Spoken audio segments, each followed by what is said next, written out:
ମୁଁ ଭିଡ଼ିଓ କରିବାକୁ ଯାଉଛି ଫ୍ରେଣ୍ଡସ୍। ମୋ ଶ୍ୱଶୁର 90 ପରେ ହେଇଗଲା, 91 ବର୍ଷ ଚାଲିଲାଣି। ଆଜି ରାଗିଥିଲେ, ଖାଇନଥିଲେ କାହାତି। ମୁଁ ଆଜି ବୁଝେଇକିରି ବସିକିରି ଖୁଆଉଥିଲା ଝିଅ। ମୁଁ ତାଙ୍କୁ ଏନକରେଜ୍ କରିବା ପାଇଁ ବାପା ଭିଡ଼ିଓ ହେବ ଆଜି, ଆପଣ ୟୁଟ୍ୟୁବ୍ ଚ୍ୟାନେଲ୍ରେ ଆସିବେ,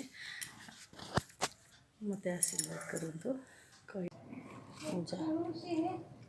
ଏଇ ଶାଗଟା ଚକଡ଼ି ଦେ, ଶାଗଟା ଚକଡ଼ି ଦେ। ଖାଉନାହାନ୍ତି, ଭାତ ନଷ୍ଟ କରିବେ।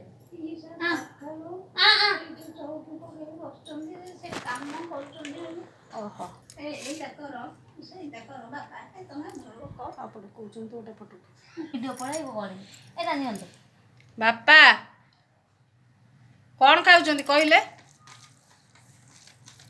ପଚାରିଲୁ ମାନେ ପଚାର କ'ଣ ଖାଉଛନ୍ତି? ପିଠା ଖାଉଛନ୍ତି। ସେଟା ପିଠା ଟେଷ୍ଟି ଅଛି। ଚାନ୍ସ ମାରିଦେଲି, ଧର।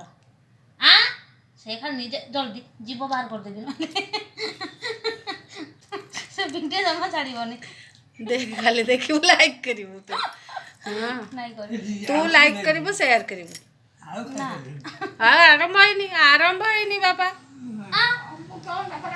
ଭାଉଜ ଲୁଣ ଲାଗିନି କିଲୋ ଡାଲିରେ? ଲୁଣ ହଁ ହଁ ପଡ଼ିଛି। ଏମିତି କାହିଁ ହେଉଛନ୍ତି? ଶାଗ ଖାଆନ୍ତୁ। ଖଟା ଖାଇବେ? ନଳି ଖାଇବ? ମିଠା ଆଚାର ମାଗିଲୁନି, ବ୍ରହ୍ମପୁର ଆଚାର ମାଗେ। ଖାଉଥିଲେ କାଲି। ଖଟା ଖାଇବେ? ଖଟା ଶାଗ ଖାଆନ୍ତୁ। ହେଲା।